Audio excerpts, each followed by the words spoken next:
반갑습니다. 반갑습니다. 아, 날이 더워졌죠, 이제. 부산은 봄이 오자 바로 여름이에요. 이제 반팔 입고 다녀야 되겠죠. 자, 오늘 그 중도가 제 10강입니다. 10강. 본문하고 번역을 세 번씩 읽어보죠. 자, 유강해 섭산천하야. 시작해보죠. 유강해 섭산천하야.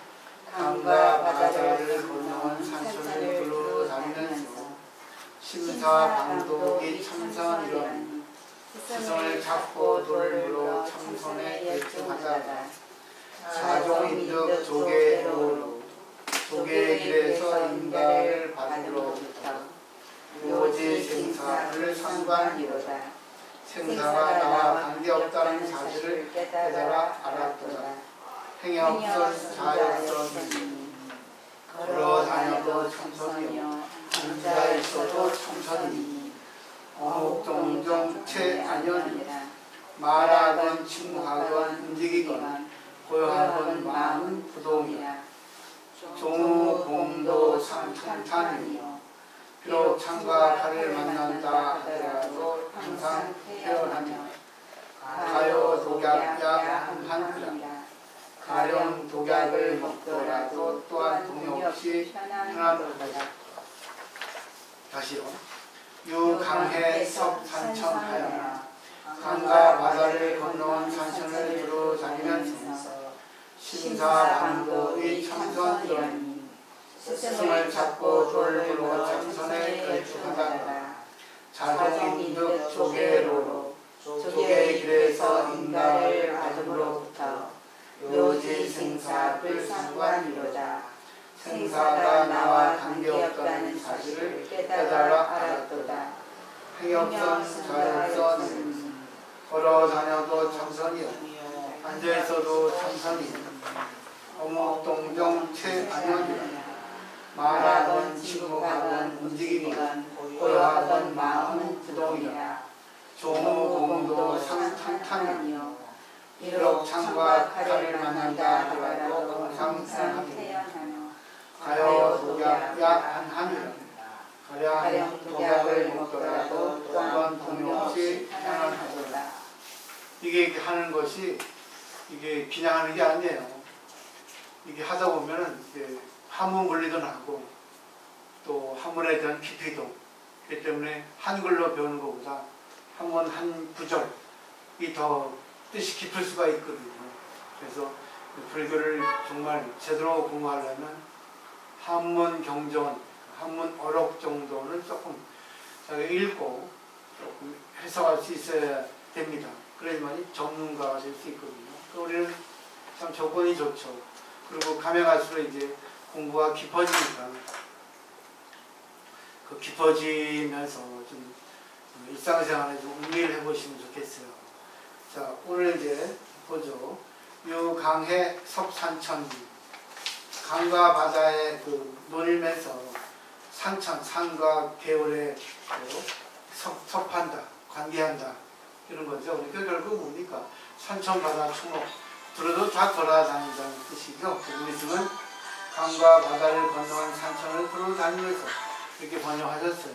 약간 직역과 의역을 같이 했죠. 결국은 옛날 선생님들은 막 돌돌 이렇게 만행을 하잖아요. 그러니까 이것저것 다 다닌다는 거죠. 왜? 불교, 특히 이건 선이거든요.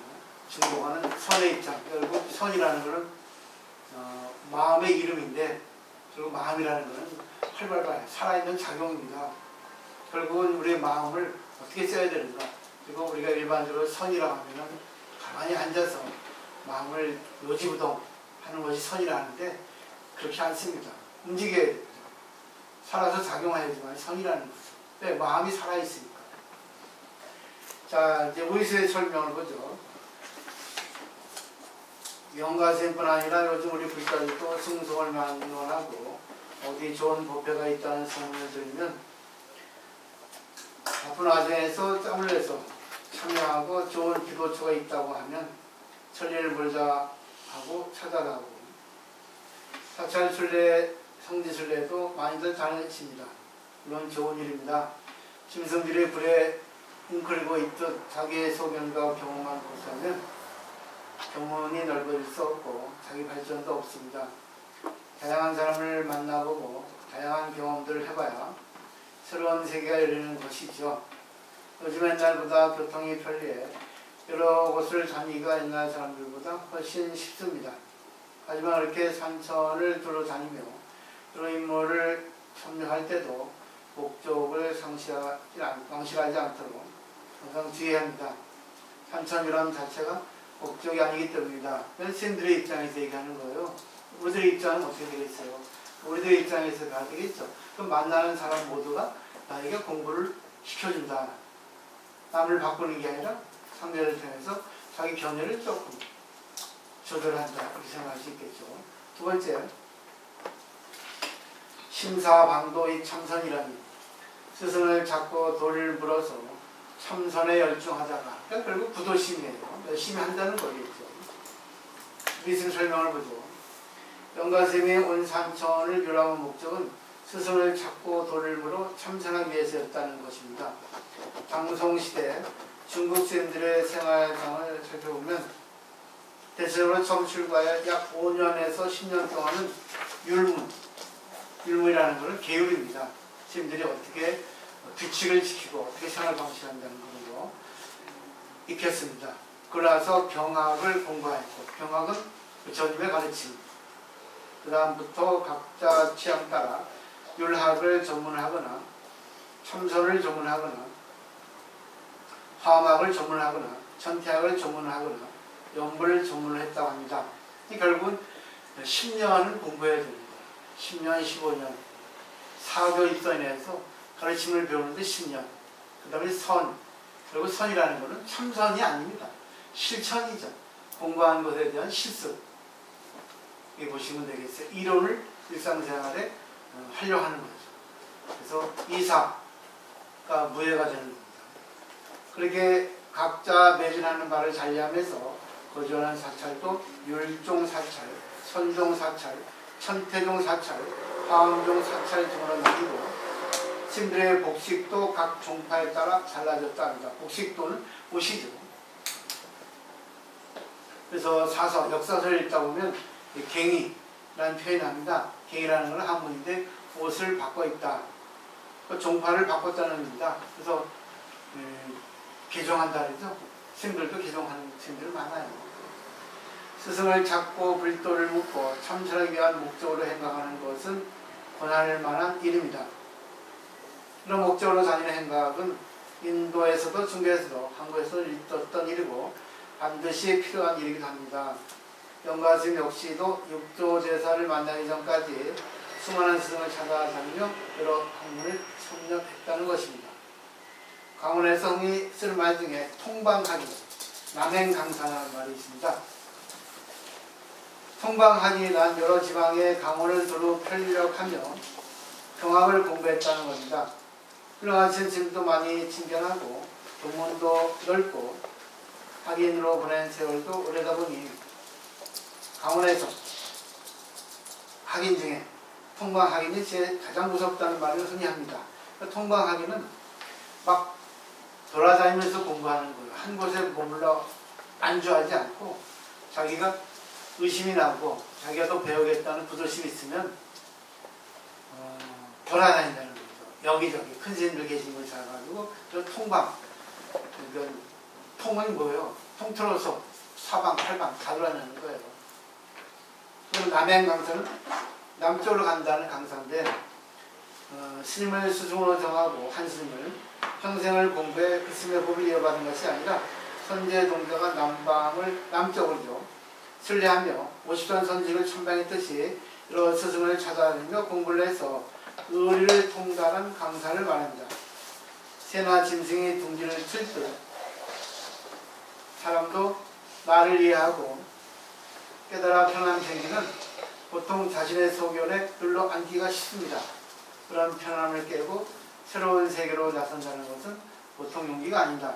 안주하지 않는 거예요. 끝까지 자기의 공부를 위해서, 아니 안주하지 않고 더욱더 더 높은 깨달음을 향해서 높은 성장을 위해서 간다는 거죠. 그러기 위해서는 뭐 아시겠죠? 부끄러움, 뭐 자아를 버리지 않으면 안 되겠죠. 그 다음에 자동인적 조계로, 조계의 길에서 인가를 받은 것도, 그러니까 육조심이죠. 조계는 영가심이 조계선을 찾아가니까 조계종이 어디서 나온 겁니다. 육조대사로부터 인가를 받았다는 사실을 확인하는 구절입니다. 또한 조계의 길이란 부처님께서 마하가섭에게 전하신 정법에 바른되기 이어지는 곳, 즉 선종을 지칭하는 의미도 있습니다. 교회에서 한 육조해능 대사가 어떤 분이신가? 부처님으로부터 가섭존자에게로, 가섭존자에게서 안한존자로, 안한존자에게서 성나하수 존자로, 성나하수 존자에게서 우바국다 존자로, 이렇게 서천은 인도를 얘기하죠. 28대를 이어오는 법을 달마대사께서 동토, 중국에 전하셨고, 달마대사에게서 해가대사, 승산대사, 도신대사, 홍인대사로 이어진 법맥을 계승한 분이 바로 조계, 해능대사, 육조, 중국 육조죠. 그래서 33분이에요. 그래서 삽삼조사를 합니다. 33자, 33분의 조사들이 선종의 말이죠, 맥을 이어주신 거죠. 자, 그분에게서 인가를 받았다고 변한 것은 자신이 불교의 정통을 계승했다고 당당히 선언하는 겁니다. 왜? 의사가 자기 자식을 치료하지 못하듯이 정신의학자가 자기 친의 어떤 분은 정신분석을 할 수 없듯이 마치 자기도 자기가 깨달았지만 자기의 깨달음을 증명할 수 없듯이 자가 있어서 그래서 선지세에게 인가를 받아야 됩니다. 결국 우리는 어떻게 했어요? 우리는 누구에게 인가를 받아야겠습니까?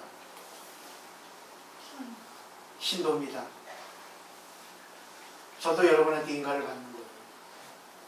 여러분은 나를 인가 안 해주잖아요. 그때 내가 공부를 더 하는 거예요. 서로 신도, 도반이 인가를 해줘요. 딱 보면 압니다. 말을 안 할 뿐이죠. 저 사람 아직 공부 멀었다. 진실하게 얘기할 수 있어야 됩니다. 그러니까 결국 공부가 됐다는 것은 항상 걸리지 않고 항상 자유분방하게 자유롭게 그죠? 해탈 걸림이 없어야 된다는 거죠. 그리고 뭐 남에게 인상 찌푸리는 행동하지 않습니다. 시비 걸지 않습니다. 그 다음에 요지생사불상관, 요지는 깨달아 알자죠. 생사가 나와 상관없다는 사실을 깨달아 알았도다. 결국은 뭐겠어요? 인가를 받았기 때문에. 여기서 영가스님은 육조행스님에게 인가를 받았지만 의사는 누구에게 인가를 받겠어요? 환자에게 인가를 받습니다. 명의라는 것은 의사가 명의라 안 해줍니다. 환자들이 명의라고 해주지. 연예인도 그랬죠? 연예인도 보세요. 누가? 청취자가. 저 사람은 정말 1급 연예인이다. 그 때문에 이걸 알면은 조심할 수밖에 없어요. 그 다음에 요지생사 불상관이죠. 승가도를 찾아 수없이 삼천을 편려했는데 조계해능 대사라부터 인가를 받고부터는 어떻게 되었는가? 생사가 나와는 관계없다는 사실을 분명히 알았다고 했습니다. 불교를 공부하고 세워나가는 목적이 무엇인가? 생사해탈, 나고 죽는 괴로움으로부터 벗어나는 겁니다. 이것이 불교의 목적이라는 거죠. 생사는 생로병사의 줄임말이고 생로병사는 또한 중생들이 겪는 84,000가지 고통을 간략하게 4가지로 정리한 겁니다. 따라서 생사해탈을 다른 말로 표현하면 온갖 괴로움으로부터 벗어난다는 거죠. 이것이 불교 공부의 목적입니다. 그래서 저는 생사라고 하면 생사 변화, 생로병사가 변하죠. 그러니까 생사 변화라는 걸 결국 뭐예요? 좋고 나쁘고 이 세상이 전부 뭐예요? 이러다 저러다 바뀌는 거예요. 내 마음이 바뀌듯이 상대의 마음도 바뀌고 일도 바뀌고 전부 뭐예요? 변하잖아요. 그러니까 생사 변화는 결국 뭐예요? 내 마음대로 안 된다는 걸 알아야 된다는 거예요.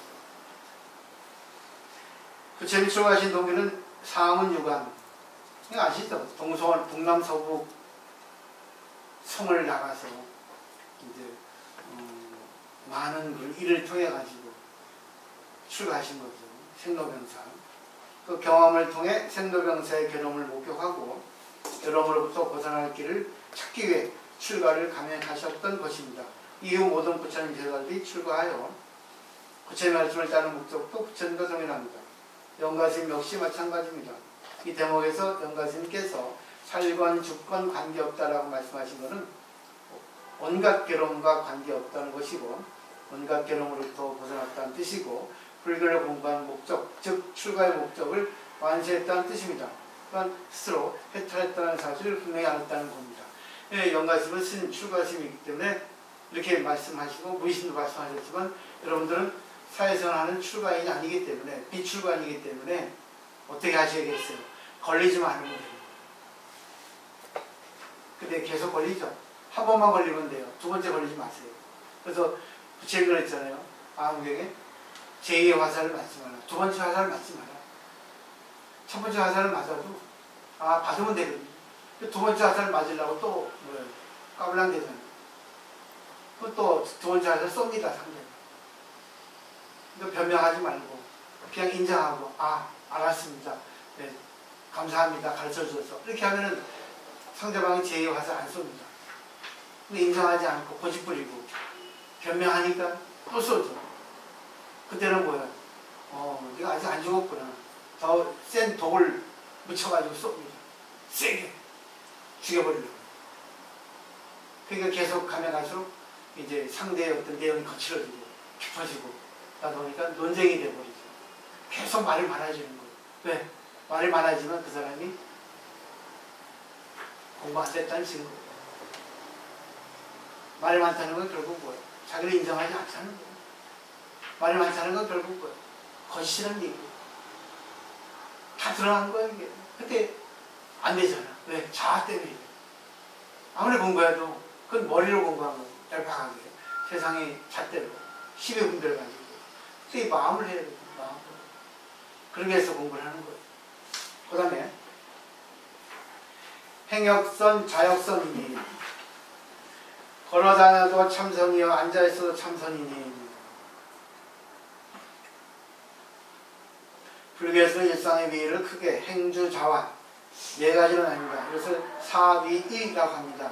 행주자는 가고 머물고 앉고 눕고 그리고 일상생활의 우리 행동 거지를 얘기합니다. 여기서 행과 자를 권했지만 그 의미는 이제 생략한 거죠. 주와까지 포함하는 것이죠. 여기저기 다녀도 선이고 한 곳에 머물러도 선이고 앉아있어도 선이고 누워있어도 선이고 일상생활 전체가 참선하는 것이 없다는 말이죠. 그 다음에 어묵동정 체안연이라 어묵동정은 말하고 말하지 않고 움직이지 않아도 본체는 뭐예요? 안연, 편안하다 그럽니다. 그러니까 내가 말해도 말하지 않아도 여기 가도 저기 가도 마음은 뭐예요? 동요되지 않는다는 거예요. 앞서도 말씀드렸듯이 영가스님께서는 체자, 몸체자죠. 즐겨 사용하셨습니다. 본체, 즉 근본 바탕이라는 뜻으로 해석을 줬고 또는 몸과 마음이라 해석을 줬습니다. 본체예요. 우리 본체가 뭐겠습니까? 몸이기도 하지만 몸의 근본은 뭐예요? 마음이죠. 또 마음의 근본은 뭐예요? 부처님 마음입니다. 부모가 나를 위해 태어나게 해주신 그 순간. 제가 그랬잖아요. 18개월 되면 하나를 알고 18개월까지는 결국 뭐예요? 부처님이라는 거죠. 36개월 되면 둘을 안다니까 그때부터는 중생인 거예요. 알겠죠? 또한 체안연을 내 삶이 편안했다로 해석해 들었습니다. 영가스님의 삶 전체가 이 체자 하나에 다 포함됩니다. 앉아있건 누워있건 밥을 먹건 잠을 자건 뭘 하건 간에 항상 몸과 마음이 편안하다는 것입니다. 그 다음에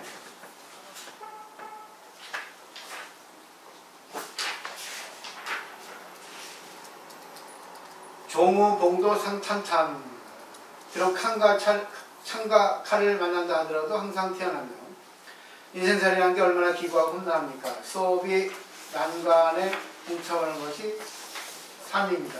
수업식. 그럴 때 피할 수 없고 돌아갈 수 없는 좁은 길에서 강도를 만난 것처럼 다들 어찌할 바를 몰라 두려워하고 고민하고 슬퍼하고 괴로워합니다. 이것이 삶의 고통입니다. 그죠? 좋은 것도 있지만 나쁜 것도 있죠. 그리고 힘들고 있죠. 또 좋았다가 나쁘고 나빴다가 좋았고. 그러니까 알 수 없죠. 우리 인간의 앞길이. 그다음에 불교 공부를 한다는 건 무엇인가? 그런 한계 상황 속에서 겪는 삶의 고통들을 이겨낼 힘을 얻는 겁니다. 도리를 배우건 기도를 하건 절을 하건 사경을 하건 연부를 하건 독경을 하건 삼전을 하건 나름대로 열심히 배우고 실천하다 보면 많건 적건 간에 저절로 힘이 생깁니다. 기론과 범인이 조금씩 잦아지면서 감내하고 시원한 힘이 생기게 됩니다. 이런 힘을 법력, 즉 불교 공부를 통해서 얻는 힘이라 합니다. 왜? 공부를 하는 것이 법이죠. 공부가 내 몸과 마음에 들어온다는 거죠. 내 몸과 마음을 뒤집어 버린다는 거죠. 덮어 씌우는 거죠. 지금 영가스님의 법력은 보통 사람과는 비교도 힘들 만큼 대단합니다. 영가스님은 좁은 길에서 칼과 창을 들이는 강도와 맞닥뜨린 것처럼 그러한 상황에서도 탄탄대로 걷는 것처럼 몸과 마음이 항상 편하다고 했습니다. 한계 상황 중에서도 죽음에 봉착했을 때 겪는 공포와 고통이 가장 심합니다. 작은 이익과 명예 앞에서도 잃어버리면 어찌나 조마조마한 게 사람인데 죽음 앞에서마저 그 마음이 편하다는 건 보통 사람에겐 실로 있을 수 없는 일입니다. 우리 영가스만큼은 아니라도 나름대로 열심히 수행해 법력을 얻어야 합니다. 법력으로 영가스만큼은 아니라도 일상생활 속에서 나름대로 편함을 맛보아야 합니다. 이런 사람을 만나건 저런 사람을 만나건 이런 일을 겪건 저런 일을 겪건 감내하고 수용하면서 편한 기쁨이 조금씩 샘솟아야 합니다. 우리 불교인들이 다들 겸손해서 나는 아무것도 모르고 수양도 되지 않았다 말들 하지만 불교를 열심히 공부하신 분들이라면 이미 자기도 모르는 사이에 법의 한기가 스미고 법의 힘이 생겼으라고 저는 믿습니다. 그러니까 결국 작용을 해야 되겠죠. 활용을 해야 되겠죠. 그 다음에 가요 독약 야한 한이라 가령 독약을 먹더라도 또한 동의 없이 편하더라. 영가스님이 공인이 큰 소리에 치다하고 이런 말씀하신 게 아닙니다. 조사들의 행동을 살펴보면 실제로 그랬던 분들이 많습니다. 달마스님도 6번이나 독약을 맞던 이야기가 있고 또 승조법사도 그랬습니다. 승조법사는 구원아죽의 제자인데 그분이 워낙 출중하다 보니 묘진의 임금이 그를 한서씨가 재산으로 장려했습니다. 그래서 여러 차례 명을 내렸지만 승조법사가 모두 거부합니다. 옛날엔 좋은 뜻이거든 나쁜 뜻이거든 왕명을 어긴다는 것은 곧 죽음을 의미했습니다. 그렇게 승조법사가 평당의 이슬로 사라지면서 마지막으로 남긴 개성이 한수있습니다. 사대원 무주, 원벌레공, 장두임백임, 위어 참춘풍. 사대는 원래 주인이 없고 사대는 원래 몸이죠. 원도 원래 공한 거. 몸과 마음이죠. 존재에서 모든 것. 머리를 칼라 앞에 들이대니 돈바람을 베는 것과 같구나. 죽음에서 출현하다는 겁니다. 근데 힘들 뿐이 아니에요. 이상을 가진 분들. 그리고 뭐예요? 어떤 뜻을, 고귀한 뜻, 이데올로기 가진 어떤 옛날 고인들도, 정치인들도 우리나라에서 봐도 그렇지 않습니까? 자기의 절기를 굽히지 않고 뜻을 굽히지 않는 분이 많습니다. 자, 보죠. 우리 이심 설명. 우리가 나, 내 생명, 내 입시나 모르겠는 것을 분석해보면 지수학풍의 사대와 색수상행식의 오원일 뿐입니다. 세밀히 관찰해보면 사실 그 가운데 나라고 할 만한 것은 없고 그 무상하고 통배공한 것입니다. 우리가 늘 염성하는 반야심경에서 하시는 말씀과 동일합니다. 그런 말이야 승조법사뿐 아니라 우리도 알고 있겠지만 그 이해의 깊이가 다른 것입니다. 승조법사 같은 분들은 그런 도리를 100% 체득해 이미 자기 살림살이가 되신 분들이죠. 그래서 죽음 앞에서마저 아무런 동요가 없었던 것입니다. 나, 내 몸, 내 생명이라는 잘못된 견해와 집착이 완전히 떨어졌기 때문에 칼로 봄바람을 베는 것처럼 여기 있었던 것입니다. 그러나 실제 생활 속 갖가지 어려움에 봉착했을 때 자신의 상황을 얼마나 잘 수용하고 소화해내는가를 돌아보아야 합니다. 좋은 시절에는 누구나 성인이고 혼자입니다. 힘든 상황 속에서 마음이 태연자약하고 동요가 없어야 그런 사람이 진짜 불교를 공부하는 사람입니다. 혹 여전히 비난에 발끈하고 죽음이 들어오니 나는 불교를 배운 번은 없구나 하고 생각할 수도 있습니다. 물론 우리도 영가심처럼 비방과 비난을 감로서 여기고 그런 말 하는 사람을 선수로 여기고 설령 죽음에 봉착한다 해도 아무런 동요가 없다는 걸 좋겠습니까? 하지만 당장에 그렇지 못하다 해서 실망할 것은 아닙니다.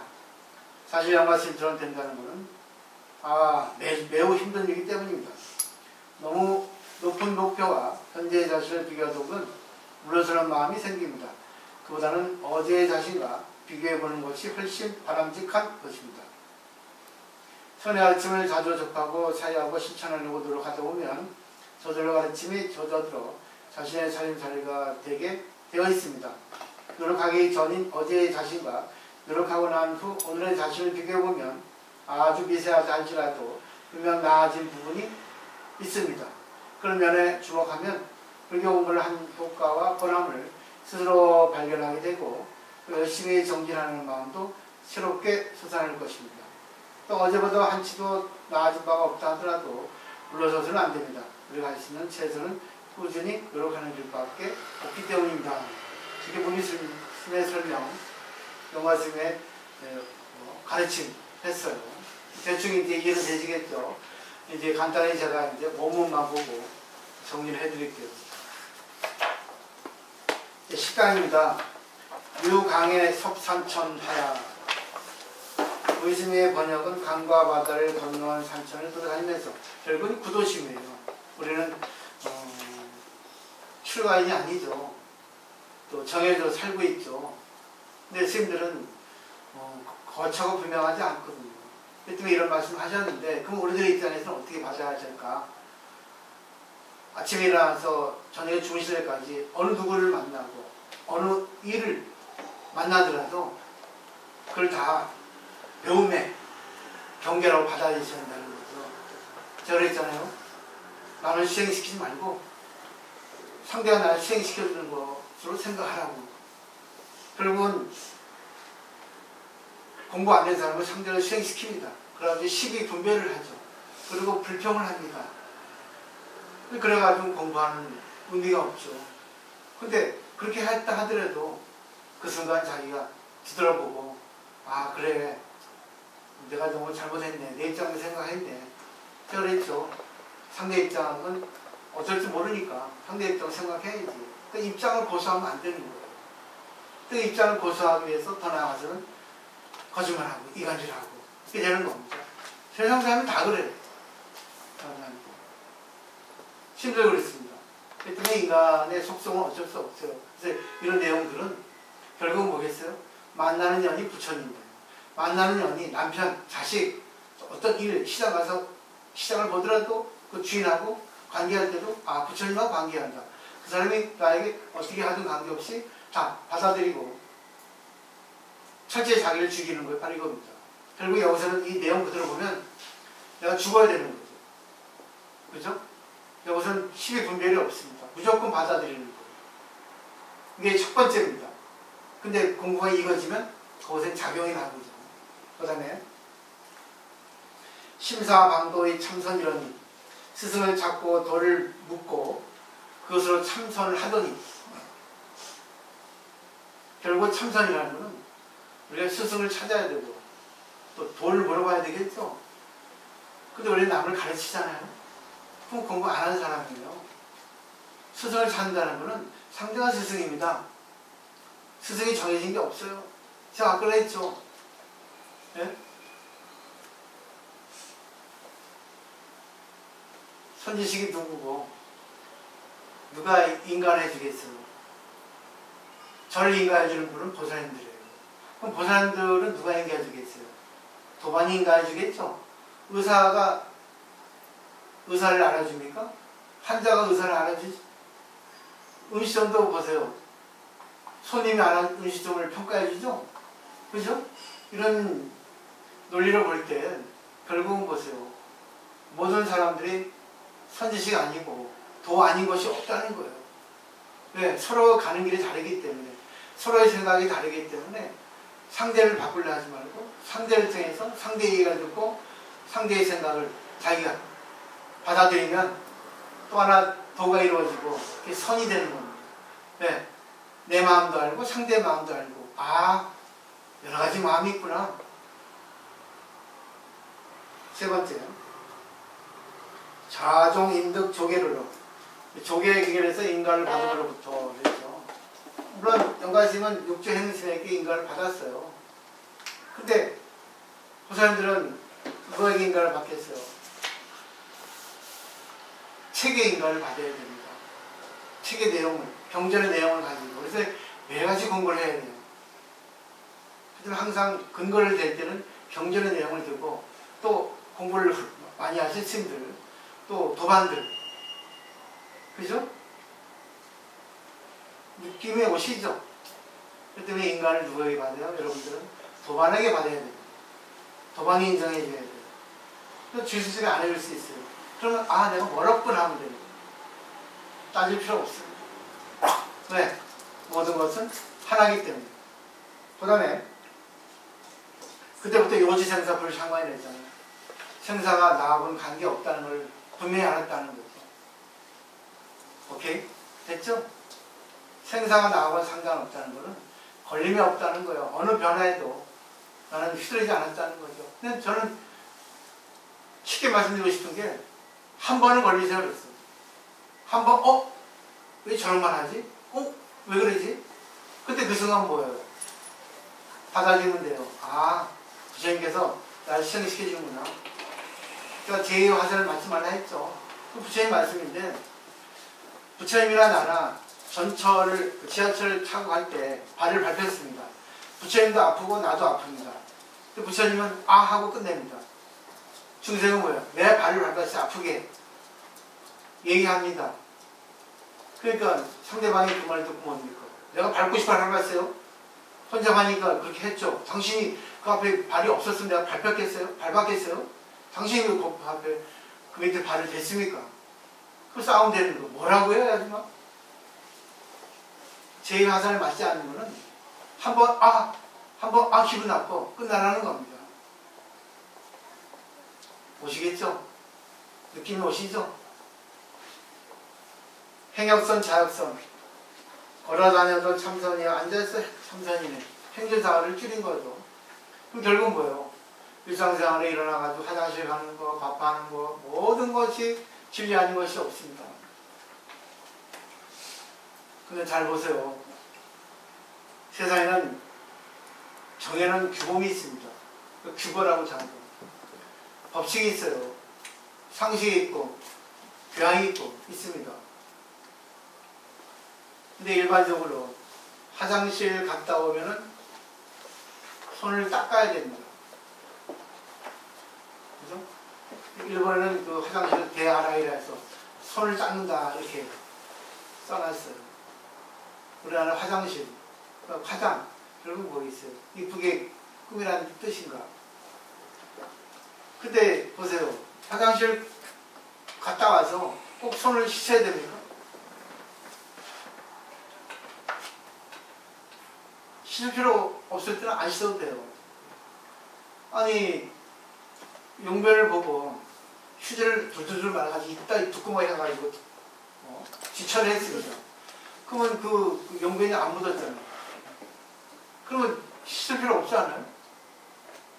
근데 가끔 실수할 수 있습니다. 그러면 손에 묻었어요.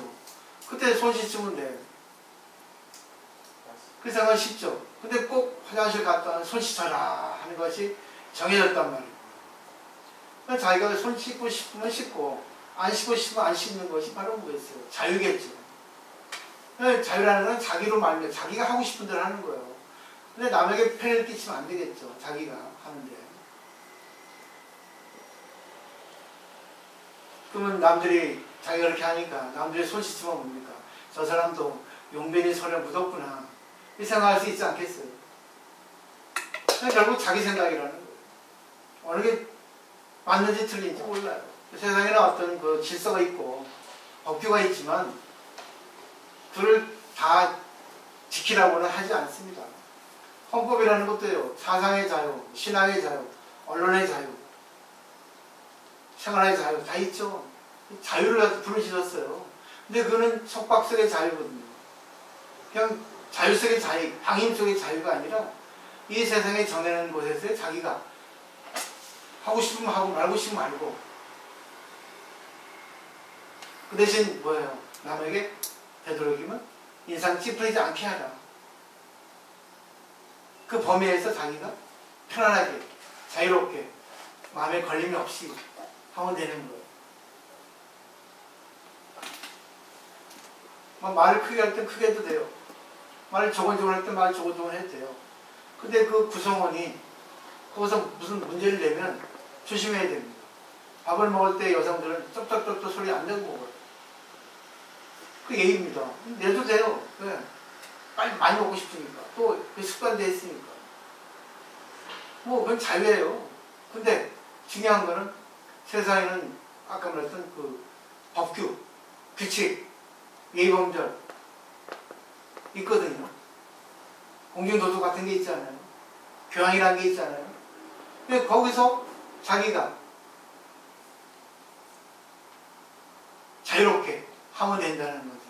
근데 중요한 거는 단체에 있을 때는 남에게 인상 찌푸리지 않게 남을 존중하면서 자기가 할 수 있는 걸 갖다가 하시면 나가야 되는 거죠. 그러기 위해서는 어떻게 되겠어요? 그 다음에 보죠. 어묵동정 채안연이라 했잖아요.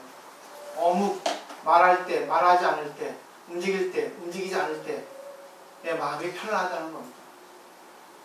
말해도 법에 맞고, 말하지 않아도 법에 맞고, 움직여도 법에 맞고, 움직이지 않아도 법에 맞고, 화장실 갈 때도 법에 맞고, 밥 먹을 때도 법에 맞고, 법에 맞다는 것은 이 생활 규범, 우리 사회에서 하기 때문에 사회에서 범한 규칙에 맞춰야 되거든요. 근데 뭐예요? 거기가 자기가 남에게 피해 주지 않는 범위에서는 어떻게 합니까? 마음대로 되죠? 일본 임사는 그래요. 오세안이 나를 말씀합니다. 참 좋아요. 신세 지겠습니다 합니다. 근데 우리는 신세적으로 죄송합니다. 그렇게 하잖아요. 이 세상은 신세를 지지 않고는 못 삽니다. 내가 살아있다는 것부터 남에게 도움을 받고 신세를 져야 돼요. 신세 안 지는 거 있어요? 내가 음식을 먹어도 시장 사람들한테 신세를 집니다. 내가 돈 주고 사 먹는다 하지만 아무리 돈이 있어도 그 사람들이 없으면 내가 사 먹을 수 없잖아요. 공기도 그렇고 신세 안 지는 거 있어요? 그러니까 신세 지는 걸 기본으로 생각하고 이렇게 관계하다 보면 자기가 그때 답이 나온다는 겁니다. 여기서. 어떤 답이 나오겠어요? 답이죠. 참. 네. 나하고 자연이 하나라고 생각하면 되거든요. 나하고 자연이 하나라는 생각. 또 만물동물이라 해서 그때 우리 언제입니까? 지리산 갔다 올 때 무슨 화호정사야 뭐야? 백성사협회 그게? 그리고 만물동물이라고 딱 평판하고 모든 게 뿌리는 같다는 겁니다. 이 세상의 에너지가 인원에 의해서 동물이 되고 식물이 되고 사물이 되고 채소도 야채가 되고 회차되고 결국 그게 모든 게 하나가 됩니다. 우리가 먹는 음식들 전부 보세요. 남의 거잖아요. 근데 결국 그걸로 해서 내가 살려주고 있잖아요. 전부 나하고 둘이 아니죠. 근데 우리는 자기가 자기만 혼자 존재한다 생각하죠. 결국은 뭐 있습니까? 부처님께서 제1성 모든 중생이 요래의 지혜와 덕상을 갖추고 있구만 단지 망상 집착 때문에 그걸 증득하지 못할 뿐이다 했거든요. 요래의 지혜와 덕상이라는 것은 우리 중생이 태어날 때부터 갖고 난다는 거예요. 열애, 부처님, 지혜, 그 다음에 덕상 갖고 있죠. 우리는 깨달음을 열라고 할 필요 없어요. 우리가 본래 갖고 있는 걸 갖다가 꺼내면 됩니다. 본래 갖고 있는 걸 꺼내기 위해서는 어떻게 돼요? 철저하게 죽어야 됩니다. 뭘 죽여야 돼? 사리분별, 시비분별, 또 뭐야? 자기 견해, 자기 가치관, 자기 생각들을 내려놓아야 됩니다. 모든 거 내려놔 보세요. 그래서 조지스의 묻자 하도 들라 한 겁니다. 묻자 없다. 모든 건 똑같대요. 없다는 건 결국 뭐예요? 없으니까 결국 똑같다는 뜻이거든요. 절대 평등이거든요.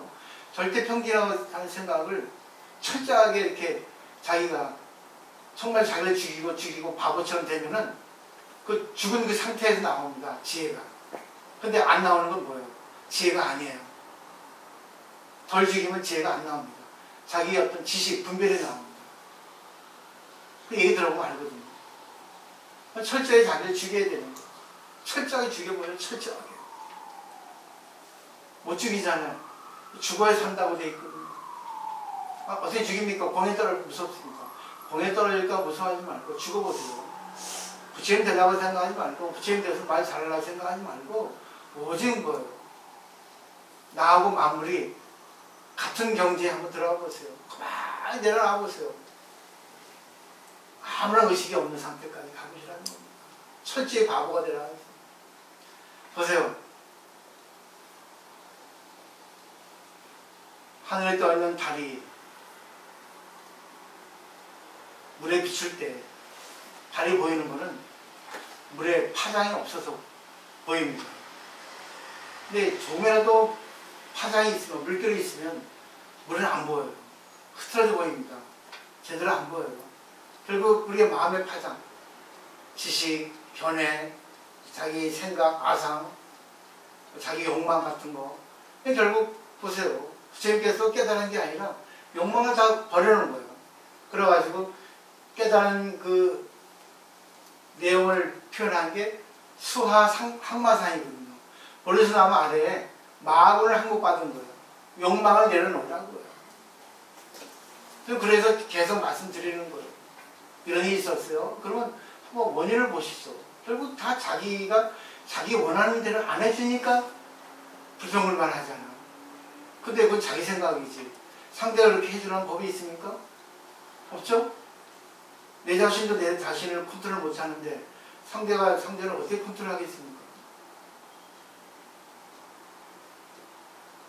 선이라는 거는 우리의 마음인데 마음의 이름이에요. 근데 마음이라는 게 살아있거든요. 살아 움직여야 돼. 근데 선을 하는 사람들이 말이 없고 행동이 없고 작용이 없어요. 그래서 30년 동안 자기가 참선을 했다 하더라도 작용이 없으면 귀신 글 속에 들어있는 거예요. 칠흑 어두운 그런 곳에 가만히 있는 것 같아요. 그 사람이 고요하고 성인이 같아 보이지만 작용이 없다 하면은 그런 거예요. 안 돼요. 많은 선사들이 나도 지금까지 오랫동안 귀신 글 속에 있었다. 근데 이제 탁 터져보니까 그것이 아니었다는 거. 살아서 움직이는 걸 알았다는 거죠. 우리 전기 볼 때 전기는 댐에 물이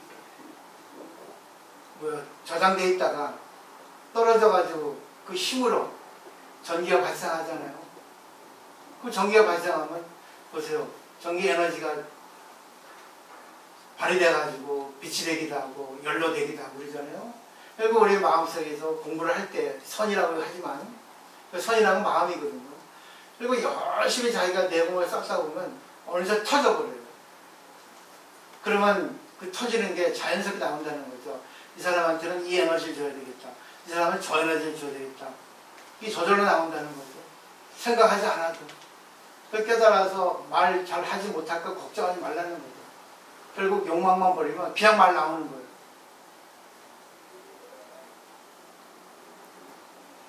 느낌이 오십니까? 그죠? 그 마음의 파장을 죽여야 되는 거예요. 철저하게 죽여버려요. 바보가 됐어요. 오로지 뭐예요? 남을 위해서. 예수님의 사랑, 부처님의 자비심. 결국 뭐예요? 상대 입장이 돼서. 근데 이것은 뭐예요? 친하고 친하지 않은 사람 없습니다. 무조건. 친한 사람이고 친하지 않은 사람이 다 똑같이 해야 돼요. 근데 우리들은 어때요? 친한 사람은 잘해주고, 편이 돼주고, 친한 사람은 적이 돼주고. 그 사람 아닌 거예요. 보면 알아요. 누구에게나 똑같이. 다만 일에 있어서 해야 되겠죠. 행역선, 자학선 알죠?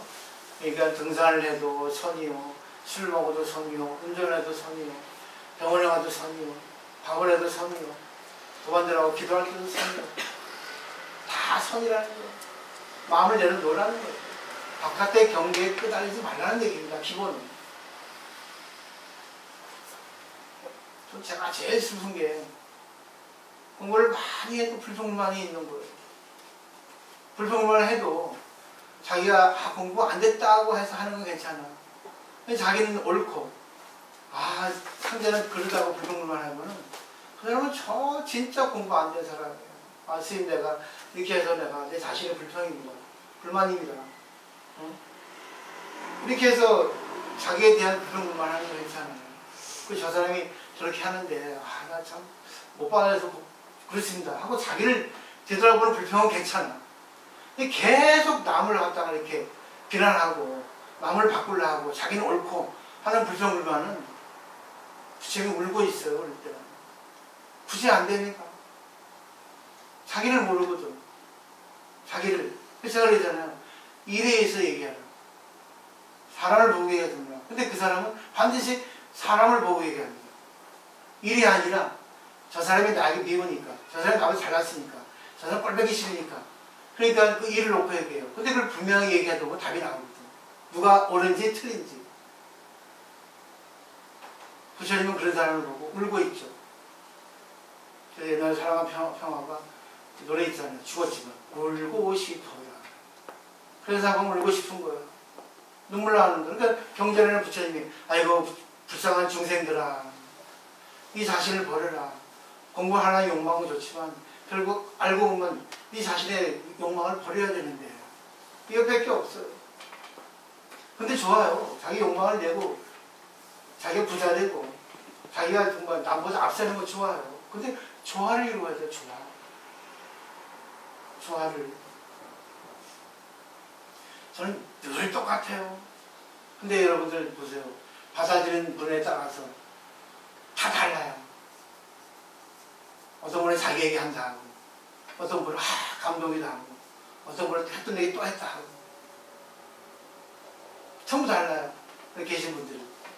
받아들이는데 느낌도 다르고 감동도 다르고 기분 나빠질 수 있고. 저는 아무런 거 없거든요. 왜 하겠어요 이렇게? 좋으니까 하지. 반드시 이걸 나오니까. 그리고 또 그런 분들이 계시니까. 조금씩 발전해 나가니까 가능성이 있구나 하는 거죠. 그래야지만 나도 보람이 있으니까. 부처님 죽어서 부처님 만나면 진짜 부처님 잘하고 왔죠? 그래 상현아 잘했다 하시지 않겠어요? 그러니까 선정을 하든 연불종을 하든 교학을 하든 기도를 하든 참선을 하든 뭐 살림을 살든 스님들이 어떤 거에도 관계없어요. 깨달음이 하는 거는 다 똑같습니다. 얘기하는 거 보면 어떤 분이 이제 스님들 얘기죠. 잊어버렸네. 고유명사가 항상 기억이 안 나요. 그대는 어디서 왔는가 하니까 어디서 왔습니다. 몇 살인가? 학교는 어디 나왔나? 다 얘기하죠.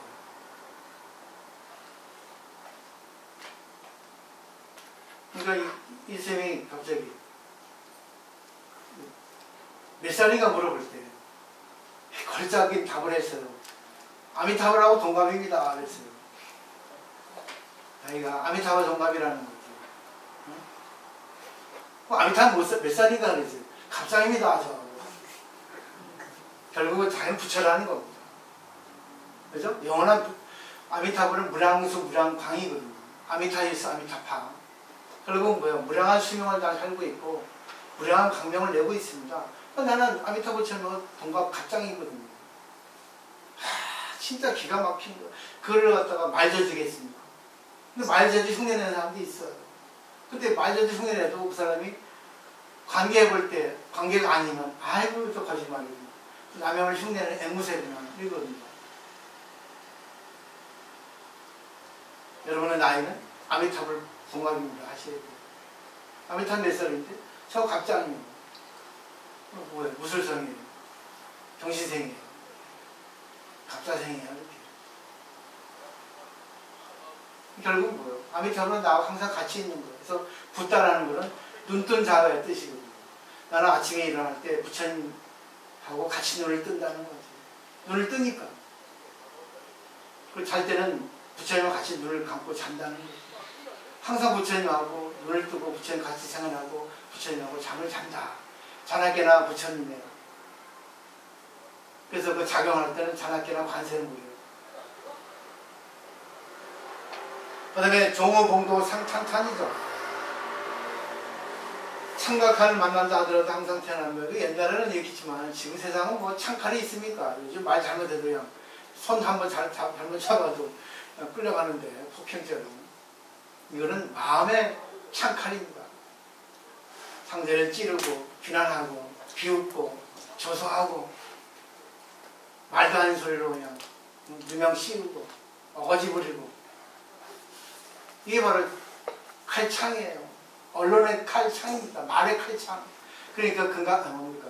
반야신경에 아니 천수경에 아약항화타 하탕자고발 아약항지옥 지옥다소멸 아약항도산 도산자 체절 그렇죠? 도산지옥 화탕지옥 그건 마음의 불 마음의 칼. 얼마나 칼 찌르는 사람 많습니까? 말로 마음으로 눈길로 말 내용으로 이런 걸 다 참았다는 거죠.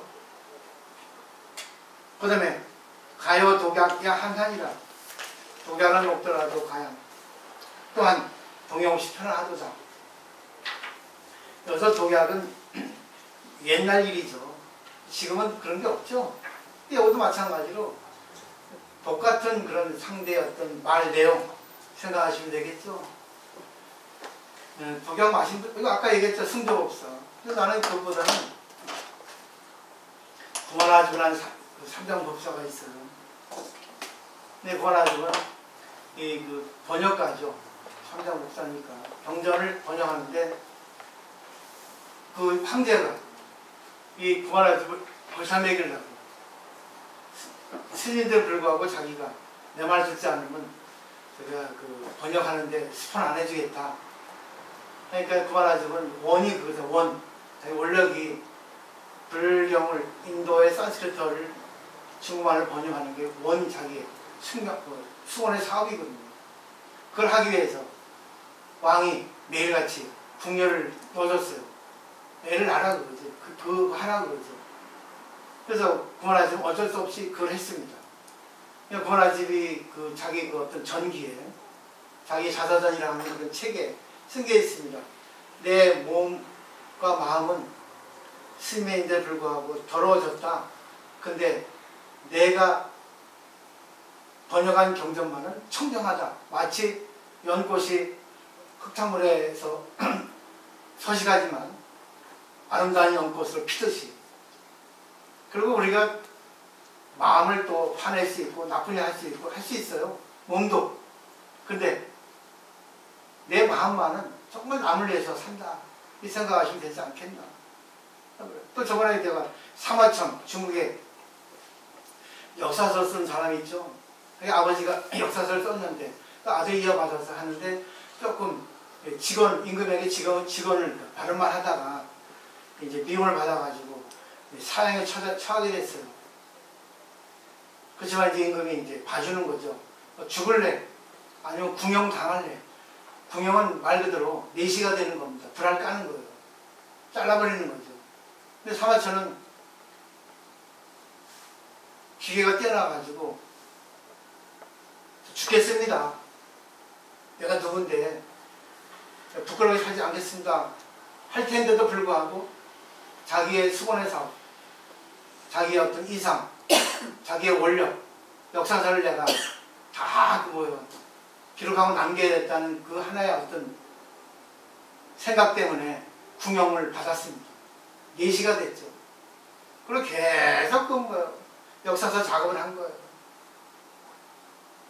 그러니까 몸도 마음도 이렇게 굽히다 하더라도 그것이 인연이기 때문에 세상의 인연이기 때문에 자기가 그걸 갖다가 받더라도 자기 정신만은 자기 어떤 그런 기상, 원력만큼은 꿈 같은 것은 버리지 않는 것.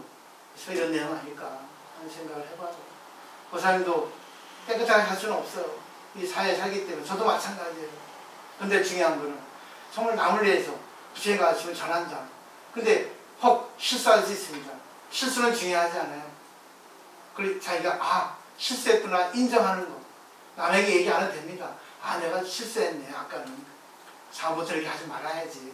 내가 내 생각이 너무 앞섰구나. 상대 입장이 되어주지 않았구나. 아, 내가 옳다고 착각 교만했구나. 이럴 때 자기가 달라진다는 거예요. 철저히 자기를 죽여야 됩니다. 오늘 내용은 그래요. 그래, 늦은 시간 진짜 주경 야독이잖아요. 낮에는 직장 다니시고 밤에 이렇게 와주신 거 고맙습니다. 자, 여기까지입니다. 오늘 어때요? 새로운 공부 방식이죠? 가지고 이제 원문, 연관성 원문 읽고 무이세 설명 읽고 그리고 여러분들이 그걸 갖다가 대충 인지하고 그 다음에 이제 제가 간략하게 설명을 드렸어요. 그냥 다 연결시켜 보면은 이제 조금 저는 현대식이죠. 생활상이죠. 무비스하고 연관성은 신들의 해석이죠. 그거는 대단한 거예요. 신들의 해석이기 때문에. 근데 신들의 해석을 여러분이 받아들여서 그대로 할 수는 없어요. 그다음에 자기가 지금 어떤 입장이고 어떤 위치에 있고 어떤 생활 방식을 하고 있는가에 따라서 연결시켜서 활용해야지만이 이게 살아나고 그래야만이 연가시인이 그래 똑똑하구나 웃으실 겁니다. 부처님. 결국은 불교는 자기를 죽이는 거예요. 그게 기본입니다. 아공이에요. 근데 공부를 아무리 많이 해도 아공이 안 돼요.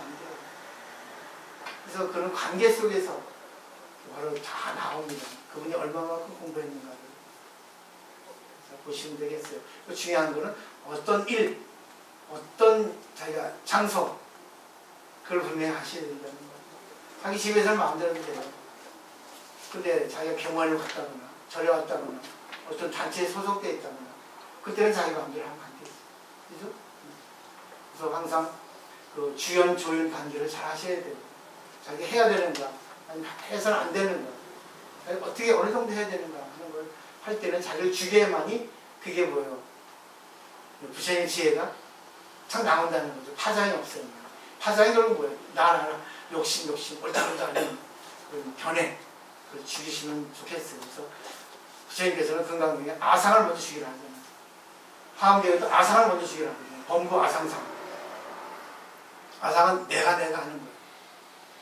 그걸 먼저 내려놓다 보면은 왜 세상에 아무리 좋은 학문도 아무리 좋은 종교도 신과 하나가 되는 종교는 없어요.